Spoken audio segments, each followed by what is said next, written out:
মাত্র ৮ জন বিডিআর সদস্যের কাছে শোচনীয় পরাজয় বরণ করতে হয় ভারতীয় সীমান্তরক্ষী বাহিনীকে। কিন্তু তাদের এই বীরত্বের পরও তৎকালীন বিডিআর মহাপরিচালককে তার পদ থেকে সরিয়ে দেন শেখ হাসিনা। বাংলাদেশ ভারত সীমান্ত লাগোয়া বড়াইবাড়ি গ্রামটিতে কি হয়েছিল ২০০১ সালের ১৮ এপ্রিল? যুদ্ধ বড়াইবাড়িতে হলেও ঘটনার শুরু সিলেটের পাদুয়া থেকে। তৎকালীন বিডিআর মহাপরিচালক মেজর জেনারেল অবসরপ্রাপ্ত ফজলুর রহমান বিবিসিতে দেয়া এক সাক্ষাৎকারে বলেন, সিলেটের পাদুয়াতে বাংলাদেশ সীমান্তের ভিতরে দীর্ঘদিন অবৈধভাবে একটি অস্থায়ী ক্যাম্প করে রেখেছিল বিএসএফ। তবে এ নিয়ে দুদেশের সীমান্ত বাহিনীর মধ্যে কোনো উত্তেজনা ছিল না। ২০০১ সালে বিএসএফ পাশের আরেকটি ক্যাম্পের সাথে একটি সংযোগ সড়ক নির্মাণ শুরু করে বাংলাদেশ সীমান্তের উপর দিয়েই। এমন অবস্থায় বিডিআরও একই জায়গায় একটি অপারেশনাল ক্যাম্প স্থাপন করে। বিডিআর সড়ক নির্মাণ নিয়ে আপত্তি জানালেও বিএসএফ তাতে কর্ণপাত করেনি, উল্টো বিডিআরের অপারেশনাল ক্যাম্পে ৬ রাউন্ড গুলি করে। জবাবে বিএসএফের ক্যাম্পটি চারদিক থেকে ঘিরে ফেলে বিডিআর এবং ৭০ জন বিএসএফ সদস্য নিঃশর্তভাবে আত্মসমর্পণ করে ভারতে ফিরে যায়। প্রতিবেদনে আরও উঠে আসে যে লজ্জাজনক এই ঘটনার প্রতিশোধ নিতে পরিকল্পনা শুরু করে বিএসএফ এবং কুড়িগ্রামের বড়াইবাড়ি বিডিআর ক্যাম্প দখলে নেওয়ার প্রস্তুতি নেয়। ২০০১ সালের ১৮ এপ্রিল ভোররাতে স্থানীয় কিছু কৃষক তাদের জমিতে সেচ দিচ্ছিলেন। এমন সময় তারা দেখেন ভারী অস্ত্রশস্ত্র নিয়ে ধান ক্ষেতের উপর দিয়ে হেঁটে আসছে কয়েকশো সেনা। তাদের মধ্যে কয়েকজন হিন্দি ভাষায় বিডিআর ক্যাম্পের অবস্থান জানতে চায় কৃষকদের কাছে। কৃষকদের একজন সাইফুল ইসলাম বুদ্ধি করে তাদের ভুল ঠিকানা দেয় এবং বিএসএফ সেদিকেই রওনা হয়।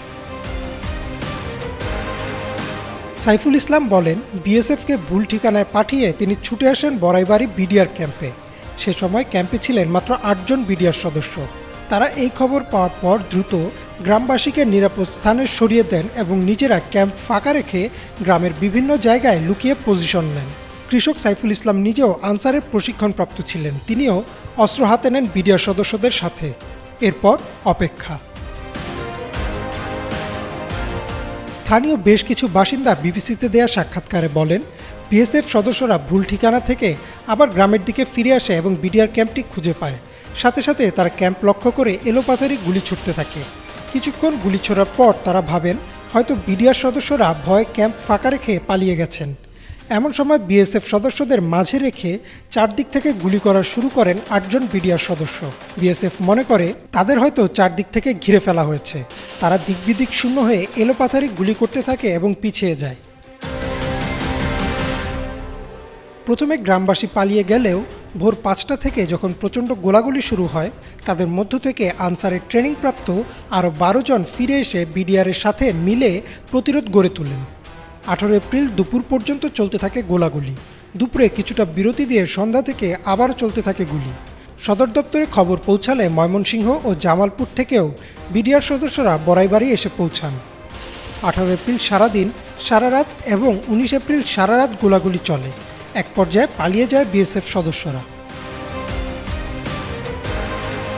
এই যুদ্ধে ২ জন বিডিআর সদস্য মৃত্যুবরণ করেন, আর বাংলাদেশ সীমান্তের ভেতর ধান খেতে ১৬ জন বিএসএফ সদস্যের মৃতদেহ পাওয়া যায়। স্থানীয়রা বলেন, বিএসএফের অন্তত ১৭০ জন সদস্য নিহত হয়।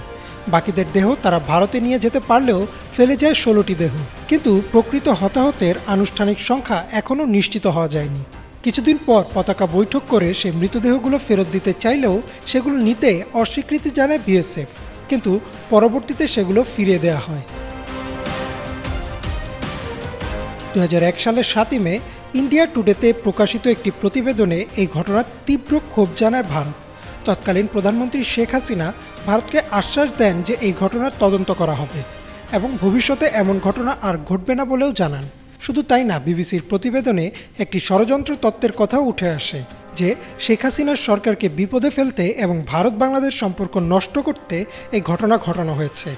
আর তাই তৎকালীন বিডিআরের মহাপরিচালক মেজর জেনারেল অবসরপ্রাপ্ত ফজলুর রহমানকে তার পদ থেকে সরিয়ে সেনাবাহিনীতে বদলি করে দেওয়া হয় এবং পরবর্তীতে বাধ্যতামূলক অবসরে পাঠানো হয়। ২০১২ সালে বিবিসিতে দেয়া এক সাক্ষাৎকারে ফজলুর রহমান জানান, তার বিরুদ্ধে আনা এসব অভিযোগের কোনো ভিত্তি নেই। পেছনে কারণ যাই হোক, ২০০১ সালের ১৮ এপ্রিল ৮ জন বিডিআর সদস্য ও গ্রামের কিছু লোকের বিচক্ষণতায় ভারতের সাথে হওয়া একমাত্র যুদ্ধে জয়লাভ করে বাংলাদেশ। জেনারেল রহমান বিবিসিকে বলেন, সীমান্ত রক্ষার দায়িত্বে ছিলেন তিনি এবং আপোষহীনভাবেই তিনি তার দায়িত্ব পালন করেন আর মানুষের জানমালের নিরাপত্তা নিশ্চিত করেন। ইমরান মাহমুদ, বাংলা ভিশন।